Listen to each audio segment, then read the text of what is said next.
The Booktuber Newbie Tag. I have been waiting to make this video for literally years.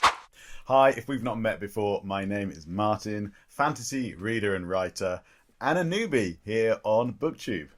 I first discovered Booktube back in 2020 when I was writing my first novel, and I fell in love with it. I didn't know that this community existed anywhere, but I never actually joined myself.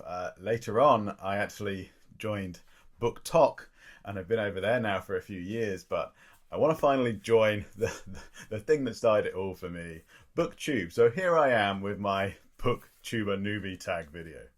So this is a series of 20 questions. I'll list them all down below if you're curious and want to do this for yourself. But without further ado, here we go. Okay, so question number one is, what are the books that got you into reading? I've kind of always been a reader since I was a kid. Well, I say always, not always. When I was really young, hello Bilbo, it's my dog Bilbo. When I was really young, I wasn't interested in reading at all. And I was a late reader. Like, I had to have remedial lessons and everything because I just wasn't interested. But eventually I did get there. And the very first series that I found in my school library and absolutely kind of captured my imagination was the Redwall series by Brian Jakes. Looking back at these books with a modern eye, they are surprisingly violent for children's books, perhaps.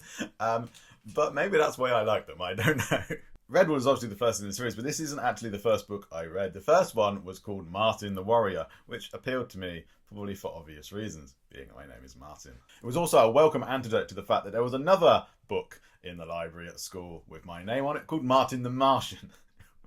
Anyway, I picked these up and I just fell in love with them. The fantasy world, the characters, the adventures, the quests. It was all good. Reading them now, they do read a little bit childish, but then they are for probably middle grade kids.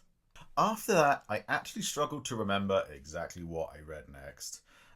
But I'm pretty sure that it was the Bromeliad trilogy by Terry Pratchett, Truckers, Diggers and Wings.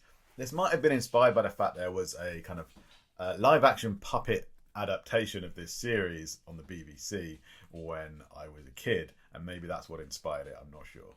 But these books were my introduction to the world of Terry Pratchett, and for a long time, Wings was my favourite book of all time. This trilogy tells the story of a community of tiny gnomes who are trying to make themselves a life in this human world. I think up until this point, I had no idea that books could be so funny, and that's really what got me, and that's probably why I then went on to read the Discworld, starting with The Colour of Magic. And from there, I just never looked back. Question 2 is, what book genres do you read most? It will come to no surprise for anyone who knows me from over on Booktube that the answer to that question is fantasy and sci-fi. I read those, that's 90% of the books I read. That's not to say that I don't read other stuff. But what are you doing? That's not to say that I don't read other stuff. I do. I read quite widely, but fantasy and sci-fi definitely is the majority. Question 3, what genres do you read the least? I don't tend to read a lot of biographies. I have little flurries every now and again where I'll read a handful of them, but for the most part, they don't really interest me. Another genre that I never really read is romance. I don't mind a kind of bit of romance in my other books, but I don't tend to read solid romance books. And the other one is thriller. I'm not sure I've ever read a thriller. No particular reason why. They just don't tend to appeal to me. Question number 4 is, what is the book that you tell everyone is your favourite? And that is Guards, another Terry Pratchett book. This is the first book in the kind of sub-series within the Discworld of The City Watch. And it is my favourite book of all time. It's got great characters, it's got humour, it's got a secret cult, it's got forgotten kings, it's even got dragons. What more could you want out of a book? I won't go on about it too much because I talk about Discworld all the time, and you'll definitely see more of that in some of my other videos. Question number 5 is, what is the book that you have reread the most? Question number 6, what is a book that everyone else loved that you didn't? I have a few of these. Coming from Booktube, some books get really, really hyped over there. And sometimes when you come to read them yourself, you end up being disappointed. The main one for me was a book actually that I ended up DNFing, and it was The Priory of the Orange Tree by Samantha Shannon. Now, I know that some people love this book, and that's great if you do, that's fantastic. But for me, I just felt that it was so slow moving. I couldn't connect to any of the characters, and I couldn't really find anything to really recommend it. And it's a big book. I read 300 pages, which I thought was more than enough to give it a shot. But it was a big no-no for me. Question number 6 is, what is a book that definitely deserved the hype? And I had actually just finished reading One Dark Window by Rachel Gillig. And I went into this not quite sure what I was going to get from it, because I'd heard pretty much nothing but positive reviews from people, which sometimes can be a bad sign, if you know what I mean. But in this case, they were well deserved. I thoroughly enjoyed this book. It's got a gothic, kind of classic fantasy fairy tale world. There's a really cool magic system based on tarot cards, and it's just a fun ride with some good mystery to keep you interested. I didn't love absolutely everything about it. There were some bits that did annoy me, but overall, pretty good book. Question number 8 is, what is a book that you read the fastest? This is tricky because I'm not the fastest of readers, generally speaking. People can read a lot quicker than me. My wife can read a lot quicker than me. But one that I can think of that comes to mind is A Psalm for the Wild Built by Becky Chambers. I mean, this is not a long book. It's a novella, really. But I think I flew through it in a few hours, in a day, certainly, which is pretty unusual for me. I absolutely adored this kind of hopeful look at a possible future for mankind. I'd recommend it to anyone who likes a bit of sci-fi but is maybe growing a bit tired of these dark futures that we're always shown. Number 9 asks for a book that you think deserves more hype. And this is tricky because there's a lot out there, isn't there? But I went for, over the last couple of years, I really got into T. Kingfisher's books. And she has a series that I think is self-published. It's the Paladin series, and it starts with Paladin's Grace. This is a romantasy series, and having said that I don't really read romantasy before, maybe that struck you as odd, but I really love this series. They're set in a fantasy world that she drips feeds you information about that really makes you just want to learn more. You always want to learn more. There's a fantastic cast of characters in these books, and it's just a place that you want to go and you want to spend time in. Obviously, I think T. Kingfisher's fame is growing and some of her books are now getting pretty popular, but I never really see anyone else talking about these ones. Question 10 asks for a book you usually recommend. No, I won't do it again. I'm only going to do one book for one question. Okay, so I am always recommending The Magician's Guild by Trudy Canavan. This is book 1 in her Black Magician trilogy. Trudy Canavan, I think, it does not get the hype that she deserves now. She's written some fantastic fantasy series, of which this is one. I think fans of Brandon Sanderson will really like her stuff. She has a fairly scientific approach to her magic systems, and they're just really good stories with some really great characters. This one focuses on a girl who finds out that she has magic but does not know how to control it. She's on the run from the Magician's Guild, who don't really think that people outside of the guild should have magic. It's a good time. There's lots of political intrigue, and yeah, definitely recommend. Question 11 asks for a book that I thought I would hate. This was tricky because I don't tend to read books that I think I'm going to hate, right? Who does that?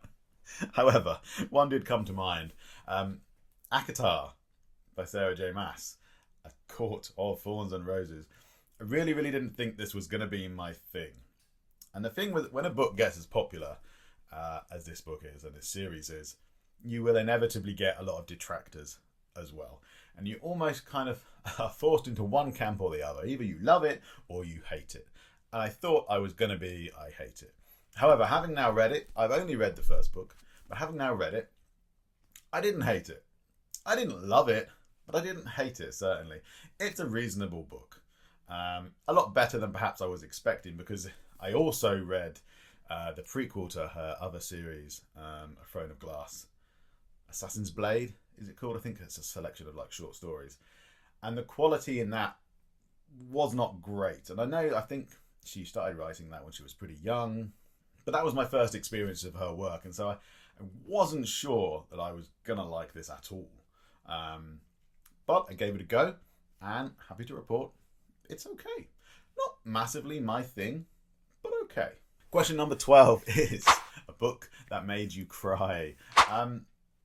There aren't many books that have made me cry. I don't tend to react that viscerally to books. However, one that did make me cry, I don't know where my copy is, it's somewhere in the house, is The Time Traveler's Wife. It's been a while since I read it now. That ripped me apart when I read it for the first time. Talk about a reading slump after that. Yeah, that definitely made me cry. Number 13 is a book that you wish you could read again. I'm going to interpret that to mean a book that you wish you could read again for the first time. Because you could read any book again, right? So I was going to choose Cards, obviously, but I'm not going to choose Cards. I've gone for The Hobbit by J.R.R. Tolkien. The Hobbit has always been kind of my Tolkien book of choice. I prefer it to The Lord of the Rings. It's more my cup of tea. But can you imagine getting to experience Middle-earth again for the first time?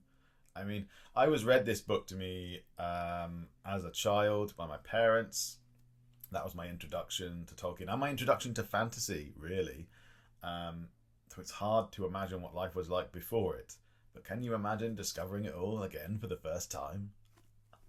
Question 14 asks for a book that has your favourite characters. I know that I said I wasn't going to use Cards again, but this is a different copy, a different edition, so it's okay, right? Look, what can I say? It's my favourite book. Discworld is my favourite series, and it has all my favourite characters. And the City Watch, the Night Watch, the kind of core Night Watch group that are in this book, they're some of my favourite characters of all time. Nobby Nobbs, Fred Colon, Sam Vimes, Carrot. I love them all so much. Errol, the dragon. These characters are burned into my soul. Question 15 is a world that you wish you could live in. Now, you might expect me to select Discworld for this again, but I'm not sure I want to live in the Discworld. It's too crazy, too dangerous. So I have picked The Wind in the Willows by Kenneth Grahame. I love this book. I didn't actually read it until I was well into my 20s. But who wouldn't want to live in that world? Just go messing about on the river with Mole and Ratty. Go on an adventure with Toad. Or stop by Badger's house for tea. Question 16 asks for a book that could cure a reading slump. And I've had a few of those in my time. I've actually cheated a little bit and I've got two here. One sci-fi and one fantasy. They're both short books because I think when you are struggling to get back into reading, a short book is the thing to go for. First up, we've got Thornhedge by T. Kingfisher. This is a delightful kind of dark fairy tale retelling of Sleeping Beauty, but the focus is not on Sleeping Beauty. And the second is All Systems Red by Martha Wells. This is the first book in her Murderbot Diaries series. It's just really fun action sci-fi with a fantastic main character in Murderbot who is a kind of a kill droid who's gained self-awareness but is socially anxious and just wants to watch media all day. These are both really fun, quick reads I would definitely recommend if you're struggling to find something to get your teeth into. Question 17 asks for a book that everyone should read. That's a tall order, but I have picked what I think was my favourite book in 2023. I think it's a great fantasy book if you're into fantasy. If you're not so much into fantasy, I think it's a great book to read anyway because it strays into that kind of literary world as well. And it's Piranesi by Susanna Clarke. This is another book that is not particularly long. You could read it in a few sittings if you're a fairly fast reader. But it's a beautiful story, just expertly told. The way this story unfolds, the way you discover more about the main character and the world they're in as you read, is just like nothing I've ever read before. And I almost don't even want to tell you any more than that if you're unfamiliar with this book, because I think the less you know going in, the better it is.